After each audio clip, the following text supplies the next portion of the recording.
what is it like being a pro basketball player but not the most famous person in your family? For those who don't know, my father-in-law is Bill Cowher, the former Steelers coach, Hall of Famer, and now CBS halftime specialist for the NFL. And James Michael with his Uncle Bob. Also would be a great for James Michael to talk about the McAdoo, Carolina connection with his uncle and cousin and any stories about Bob growing up. Yeah.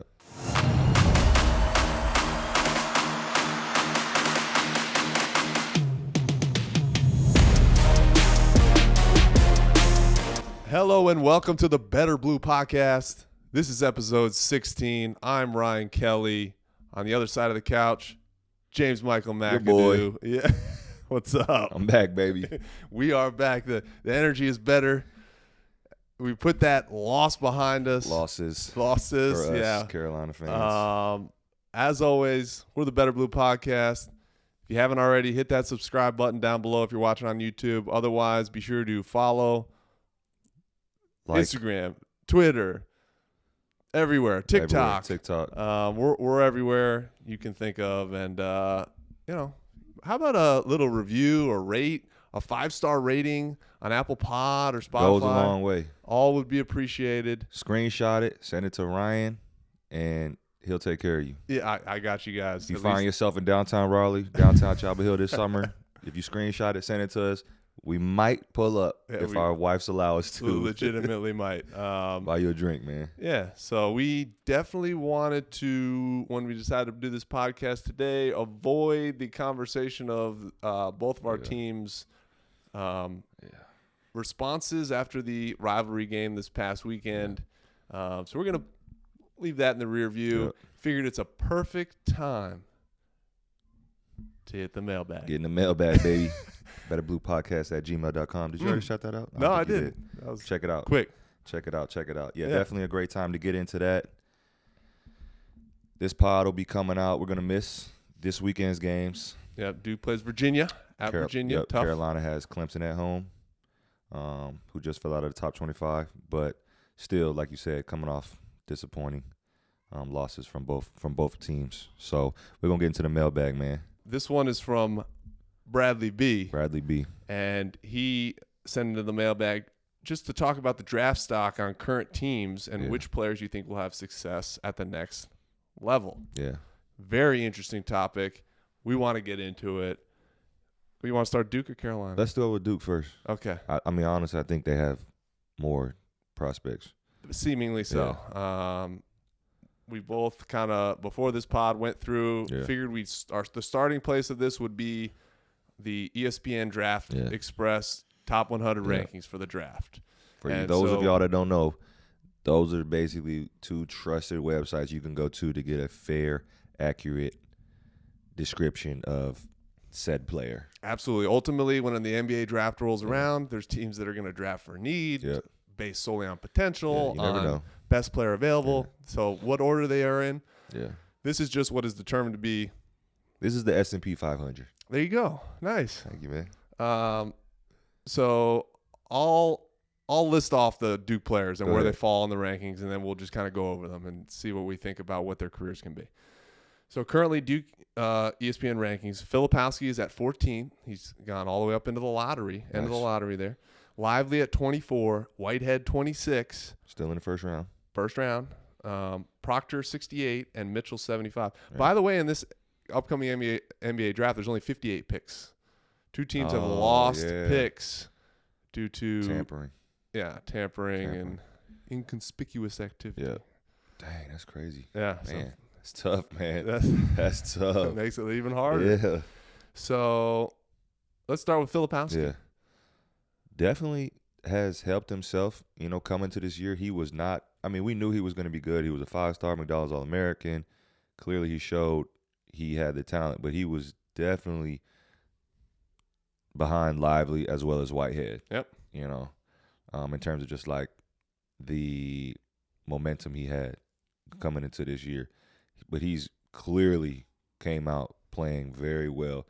Not the most efficient player, we've said that, but – for sure, I'd be surprised if he doesn't go lottery, with just how the NBA is played, his skill set. He might not be the best defender, in terms of being a big man and being able to guard multiple positions. But, he's young and he has that potential. Mm-hmm. Just like Lively as well, who's number 2 on that list, who's fallen to 24. I could very well see him getting picked earlier just off of that potential.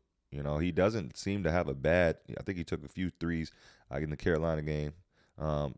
Didn't make it anyway. It doesn't have a bad form, Yep. So much potential, and just so long and athletic. Really going to be interesting.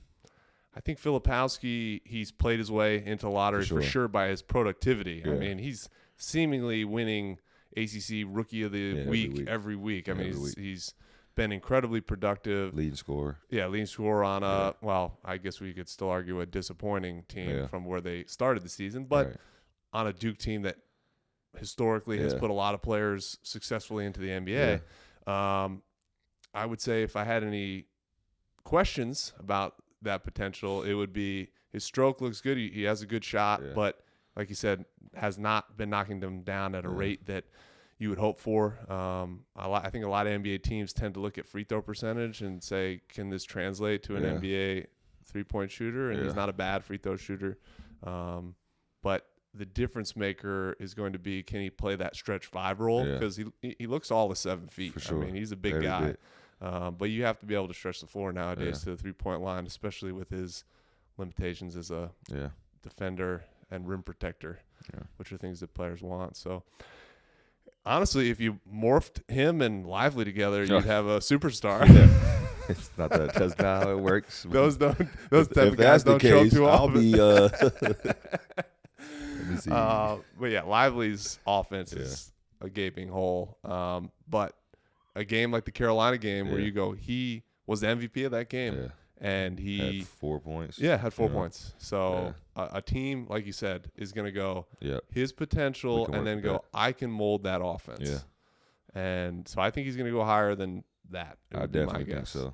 And you got Whitehead, who's kind of dealt with injuries, came off the, injury reserve or whatever you want to call it early in the year. Seemed to have kind of been getting his footing a little bit late last year, beginning of this ACC play.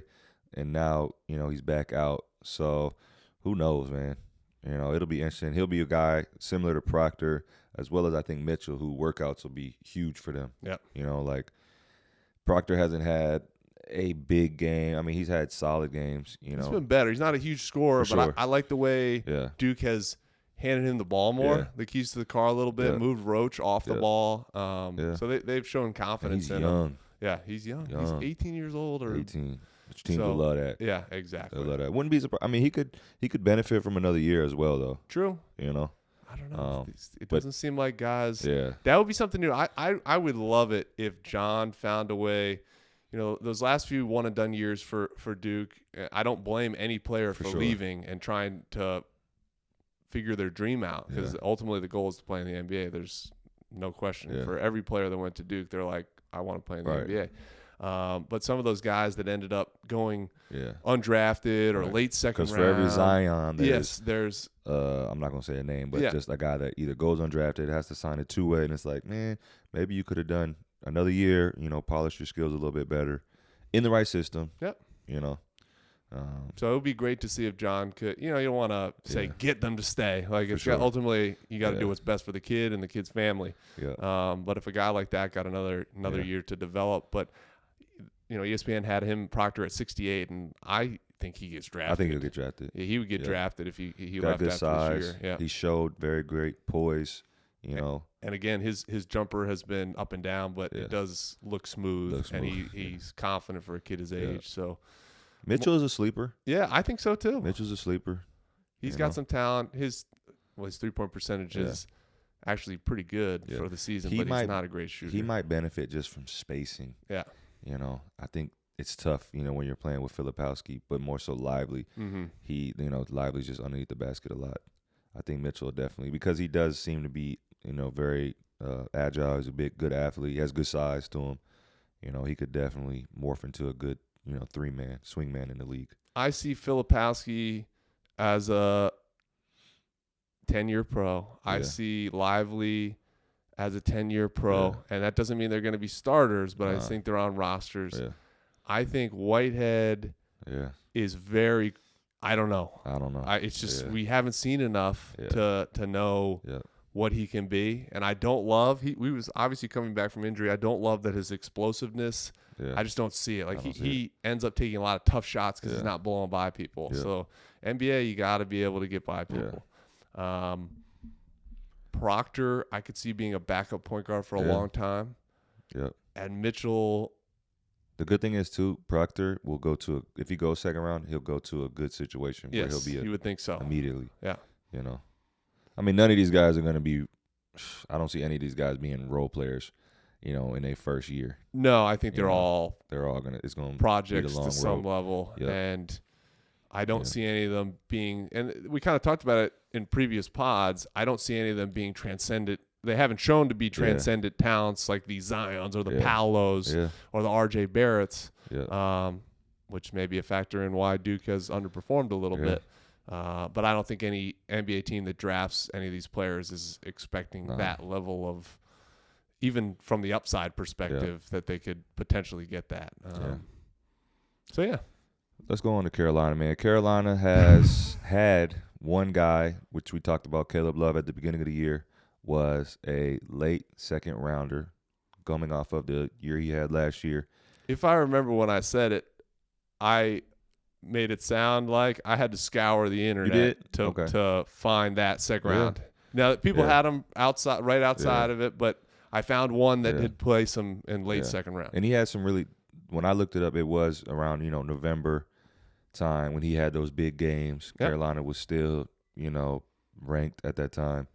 And like I said, he was playing pretty well. They had him late second round, but going off of what ESPN has now, they have him all the way down to Caleb Love to 85 and Pete Nance at 91. And those are the only Carolina guys currently. They're not even, in my mind, it's not really even, they're not even on, clearly they're not on the board. If you're saying there's 58 picks and you're 85, it's not even, it's just a matter of trying to get on a summer league team. And, But Caleb is a junior. Yeah, true. So, he could easily come back. We talked about, Armando breaking the record, having a monster year, having a monster career. He also could come back. He's nowhere on any of these lists. You would think all these guys will get a shot. What is a shot? A shot is, hey, similar to my situation. I went undrafted. I left after my junior year. I'd be interested to go back and see where I was on the ESPN ranking. That's neither here nor there. I don't know if they even had it over a decade ago. But I ended up, like I said, not getting drafted. And then I just went to Summer League, man. I had to grind it out in Summer League. And then everybody who's listened to the podcast, if you haven't, go back and check out a previous episode. I talk about just kind of my journey, going to training camp, getting cut, going to the G League, finally making it to the NBA. That's the grind right That's there. the grind. Yeah, that is the grind. You see the grind. You see, hey, y'all see the grind. I'm out here, no hat for y'all. For all of y'all that are watching on YouTube, man, this is the grind. Overseas life, no barber. Look at my hair. I did a self-cut like a month ago and botched it. So here we are, baby. Stay in school, man. Yeah. I just don't see where any of these guys, it's going to be tough. If the NIL money is there and is guaranteed, you would be silly to leave, depending on how much it is, I like Caleb Love's game, bro. He clearly came in as a potential, lottery pick, if not higher, but it just seems that every year it's kind of, just he hasn't been able to right the ship after that bad first year, and the biggest thing I've seen is just the efficiency.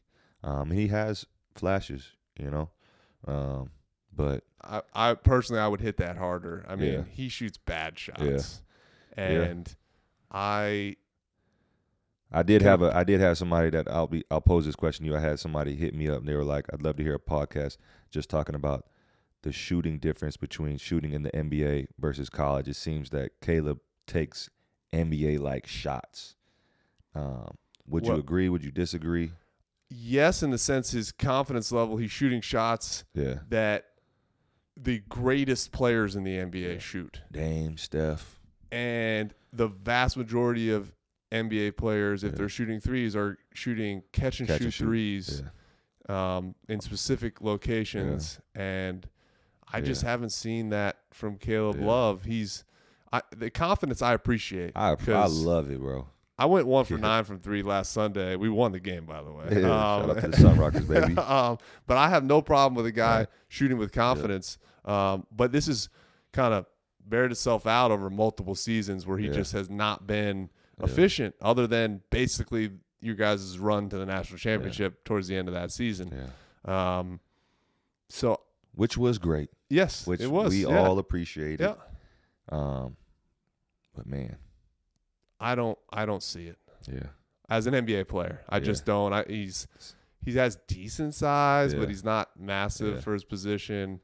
We talked at the beginning of the year about his potential as a passer. And I feel like that has gone by the wayside. Yeah. I don't see that at all. I mean,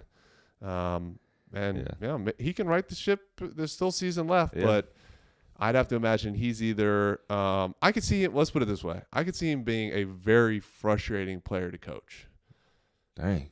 Very frustrating because it's a roller coaster ride. Yeah. Like most coaches, especially at the college level, want continuity. They want somebody they can count on every single game. Yeah. Do you think you can count on Caleb Love? It's funny because you say a roller coaster ride, and I had an exchange with Tate. Our guy Tate, man, shout out to Tate. He had posted a photo on Twitter of Caleb doing I think it was like a reverse dunk. Might have been, I don't know what game it was, but there's a picture of him doing a dunk. And in the background, Roy's like holding onto the railing. And I'm just like, I forget what I tweeted, but I was like, man, Roy, tell Roy to relax, man. Why is he like holding onto the railing? And Tate was like, he's just he's on the Caleb Love ride. Yeah. You know, just like, because it is. Yeah, it's a roller coaster. And he's gotten all the opportunity in the world. For sure. So it's not as if, he's a guy that's playing 12 minutes and that's a roller coaster. It's, Hubert is giving him the ability he has the neon green light, and he certainly takes full advantage. I would hate for this to be, depending on how this year plays out, if it continues to go kind of the way it's going and we have an early exit in the tournament, that is if we make it, I would hate for this to be his last year. You always want to see a guy kind of prove those haters, doubters, naysayers wrong. So I hope he does come back. And I hope he does, kind of finish what he started here.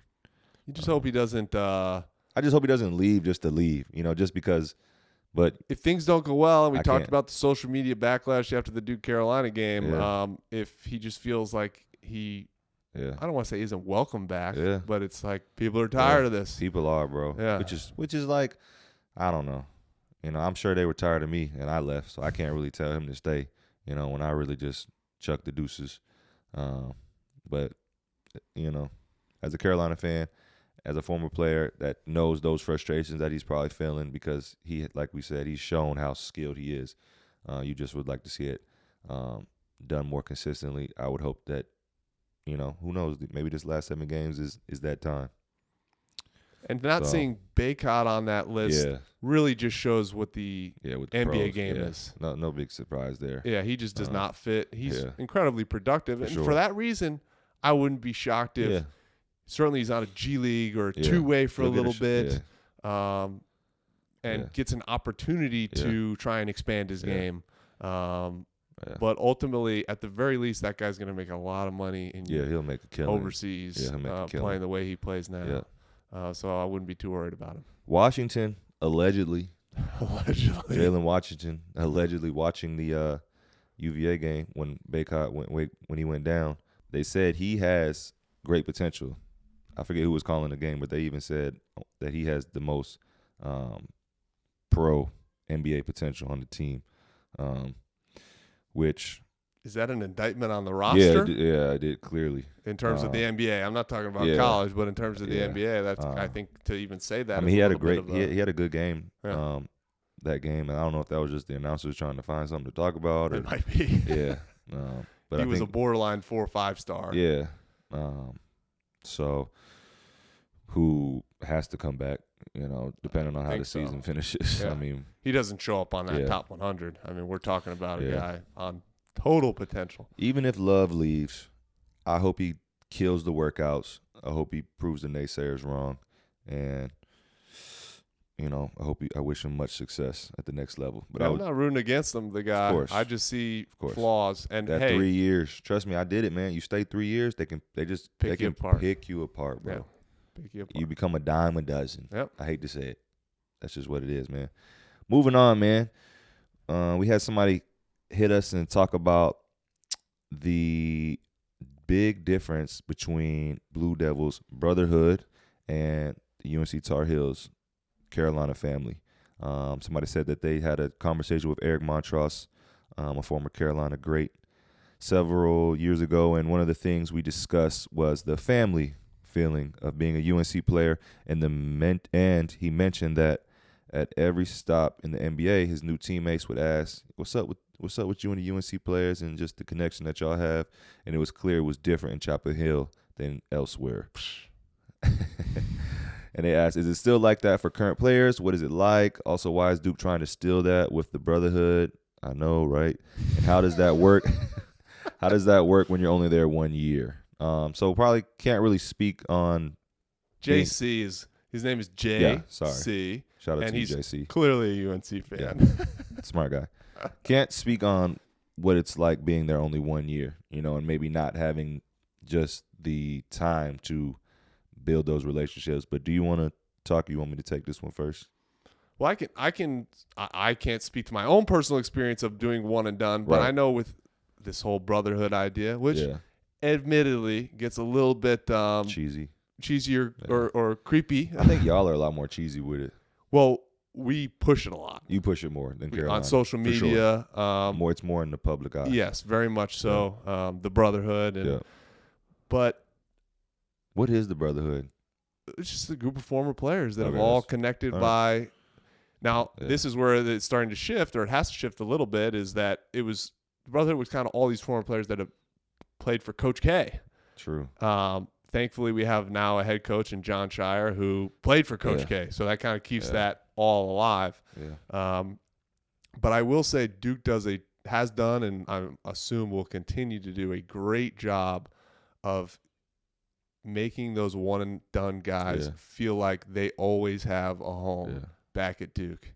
And not to say that all the time they're coming back all summer. Durham's not – a lot of NBA players are hitting L.A. or Miami or New York City, major cities. But you will see guys that, the Jason Tatums who still come back for a couple of days, the Zion that gets a workout in Cameron or up in the K Center while he's around.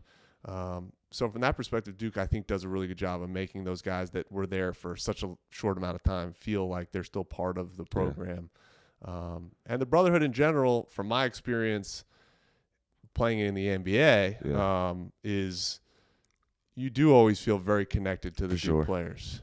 And again, for the time I was in the NBA, a lot of it had to do with the stories we could tell about Coach K and being coached by Coach K, all those experiences. Yeah. Do you remember when he screamed this at? Yeah. Did he used to say this? All those things bonded all these men together. And I should say, I will say this, it's really not just players. I mean, it is the Brotherhood, the idea of the Brotherhood is players. But even for Coach K's last game in Cameron, where, of course, we've mentioned a million times that Carolina beat us, there was a whole group of former managers. Yep.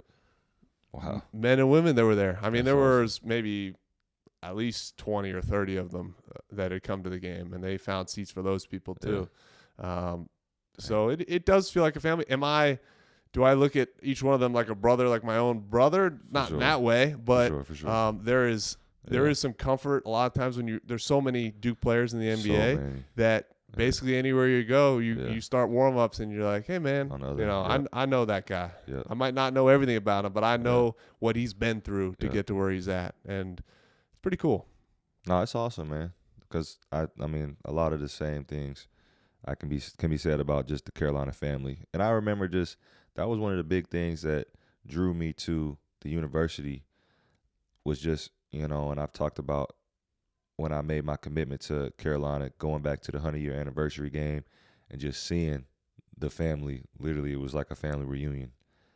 Players from, just you know, you name it, 50, 60, 70s, like these old guys that I had no idea who they were, but they had helped build the program that I was a part of, you know, for 3 years. And it's like you said, you were there, but then when you leave, you still have those relationships, definitely with the guys that you played with, and, you know, all the guys that, you know, played for Coach K, played for Roy. And it's really a great experience, you know, that I really was fond of, like, especially when I was in the NBA, but also overseas, you know, like, just like when I was in the NBA, of course you would see a lot more guys, you know, but just with the schedule and the travel, and it's tough during the summers. You don't really get to go back to Chapel Hill as much as you would like to, just because you're training and everything. Just being able to get that, you know, little taste of home, you know, Chapel Hill, seeing those guys, and you know, guys always show love. You know, I think that's the biggest thing. Yep. Is the sheer amount of guys, both Carolina and Duke, that are in the NBA, and obviously just the success that most guys have had at Carolina and Duke in their time there, versus maybe some of these other universities that may not have as many guys and have had, you know, as many just good experiences while they're in school. But I think, like you said, the huge thing is just Roy and Coach K have been there for so long, bro. Like, coming into the NBA, I'm seeing, you know, all these OG vets that have been in the league 10 plus years. Vince Carter, you know, 20 years, he's dapping me up. And, you know, he didn't even play for Roy, which is crazy, you know. But we still have that just connection because, you know, he knows, oh, that's a young fella from Carolina. Let me go show him some love. And also, like I said, really cool overseas, you know, just seeing former Carolina guys. I got to play with a former Tar Heel, Marcus Page, when I was playing in Serbia, which was awesome. You know, Bryce Johnson plays here. Isaiah Hicks plays here in Japan. So it's always love just to see those guys and, you know, just kind of, for whether it's, you know, over dinner or, you know, 5-10 minutes before, after the game, just to have a quick little, just trip down memory lane. But I definitely think that Duke took the Brotherhood, more or less was inspired from seeing the Carolina family. I do think so, but I have no way to prove that. That's just my opinion. And as they should. I mean, it's not like they didn't have it, but I definitely think like the Carolina family is a lot stronger than the Brotherhood. I think so. Just off of like the guys that I don't know. I'm not like I'm not at. I will say one thing that really has helped develop this whole Brotherhood idea and this connecting over generations throughout the years is the K Academy, which is Coach K's fantasy camp. If you're a big Duke fan, you may have even been yourself, but where I think it's, 35 or 40 and older, got men and women pay a huge chunk of change to be Duke basketball players. They're treated like Duke basketball players, and the coaches of those teams are all former players and across generations. So you're going, you know, when I was in college, I would work the camp, not as a coach, but I'd drive the vans. You know, I'd do whatever. That's what the players who were on the roster would do around their training and everything. And you'd be going over and seeing Gene Banks, one of the all-time great Duke players ever from pre-Coach K, is coaching one team, and Christian Leitner's coaching another team. And, you know, all these former greats were there and again, got to kind of connect every single year. And those guys still go back. I mean, a lot of times it's been hard for us because we're overseas. I'm overseas, and I come home, and just the timeline of it doesn't work out that I get to do it. But that, while I should say all the money goes, other than paying counselors or whatever, goes to the Emily Krzyzewski Center, which is named after Coach K's mom. Right. It's for a good cause. But another secondary awesome thing about that is that it always really connected that brotherhood and made across generations be together. Which, I mean, I guess this is something we can agree on then. Maybe I was wrong in my assumption. Yeah, you were wrong. All right, hey, I'm manning up. Hey, James Michael's manning up to say it's wrong. I just think, look, kudos to both Carolina, the family, and Duke, the brotherhood. You know, the rivalry is what it is, but I don't think you see that camaraderie across, you know, decades, across coaches at many other universities. And I know that for a fact, just from what I've been told from a lot of other guys that have played at, you know, big name colleges. Duke, I would definitely say, has done a better job than Carolina of You think so? social media findings. Oh, yeah. Where I think that is legitimately part of the brand / recruitability of a Duke basketball player. I think that's something Huber has to, not Huber, but the Carolina had definitely might need to take a look at in terms of trying to push that, especially this day and age with these kids coming up. You know, that's huge for them. Yeah. Because, you're right. I mean, I think it's what it Duke Blue Planet. Yeah. That's just like, I don't even think Carolina has a Something YouTube like that. channel. Yeah. I mean, that follows, follows the team, behind the scenes type stuff. Kudos to y'all for doing that, man. Because that's definitely the trend where things are going. Yeah, they've been crushing it for years on that. I would say Duke was ahead of the curve, without question. So, good stuff. Here's our last question of the day. Again, thank you for hitting up the mailbag. We still have tons of stuff in there that we'll get to over the course of the season here. We're every time we don't want to go too long, but here's our last one for today. What is it like being a pro basketball player but not the most famous person in your family?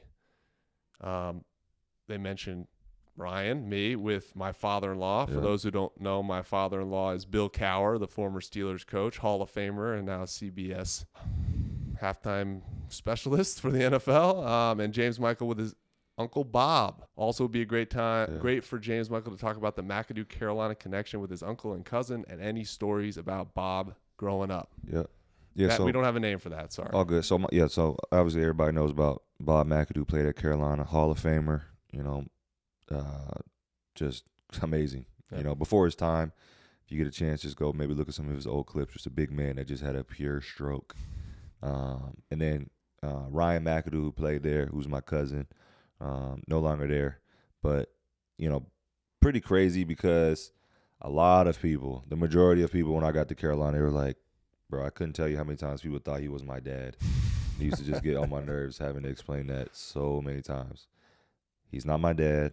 We are related somewhere down the line. My cousin Ryan played for Carolina a couple years ago. So the McAdoos we're everywhere in North Carolina. I would have people when I was there, even to this day, coming up to me. Hey, I know such and such. She was my teacher. Yeah, she was a McAdoo. She said you were her second cousin. I'm like, yep, sure. Well, I'll go with it. We're everywhere here in Carolina. So to explain, Bob McAdoo is my dad's second cousin. I have no idea how that works. I'm not going to get into that. I've just always grown up calling him my uncle. My dad is a little bit older than him.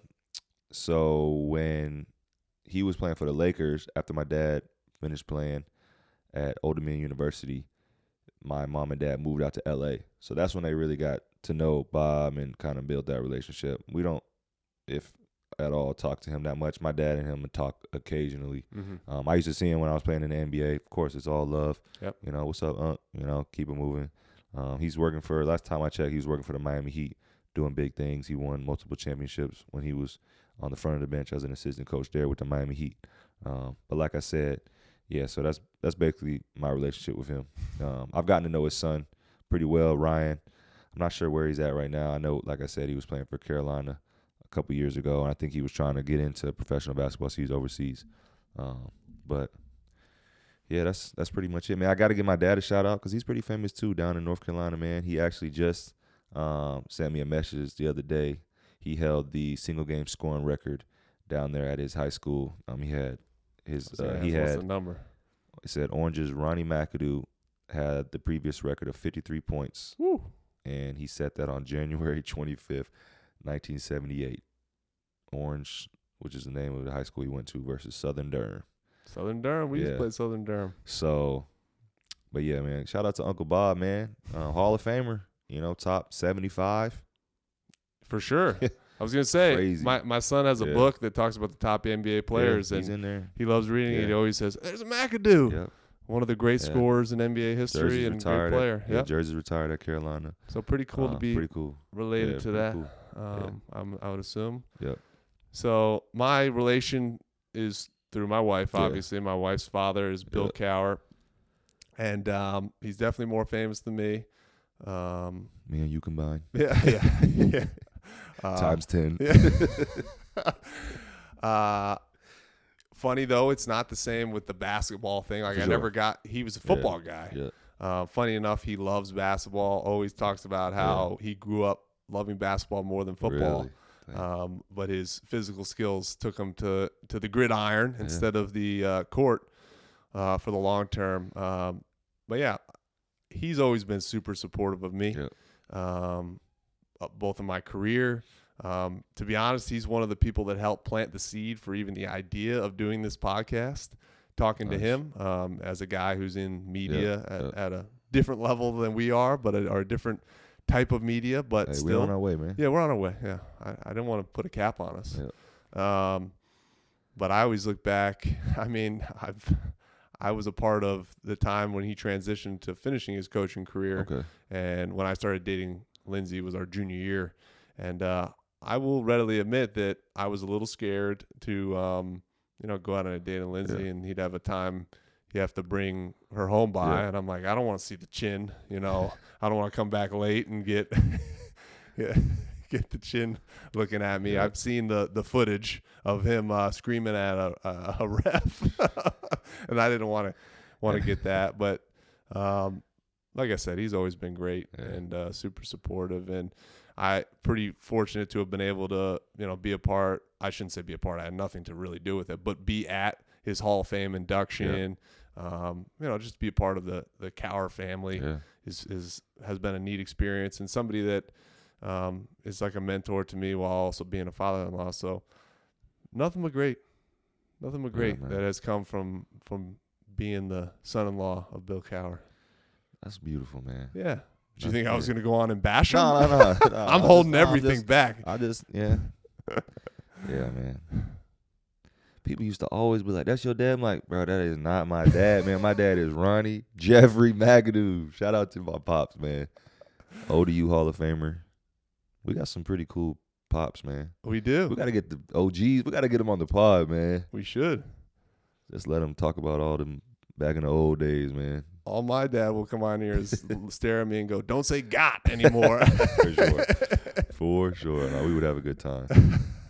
Thank y'all for all your questions. I hope we entertained y'all. I hope that was good for y'all. That was fun just to talk about, especially just the NBA draft, getting away from this year's just crazy, just crazy season. We don't want to go down too much of a path of negativity. It's getting pretty dark. When we lost the week today, it was pretty dark for me, man. You hacking my phone, man. Yeah, okay. Shout out to those guys, man. Though I hope that both Carolina and Duke can find their way before this last, because wouldn't that just be a nasty last regular season game if it's just like, I don't. Well, the way it's trending, Carolina might need that win to get into the tournament. So, yeah, I mean, we got 7 games left. There'll be some intensity around it, even if it's not going well. I got us beating the brakes off y'all, just so you know. I intend on getting my dinner back, put it that way. Appreciate y'all, man. Appreciate everybody. Appreciate the love. Appreciate the shade, the hate. We embrace it, man. We love it. We love it. Again, hit that subscribe button. Better Blue Podcast on all platforms: Apple Pod, Spotify, YouTube. You will not see us. That's right. We almost forgot. Man. Yeah. You almost forgot, man. Yeah. I'm okay. professional with this, man. We will not be in the studio next week. So we'll see y'all. It's either the very end of February, whenever that Monday is. Yeah.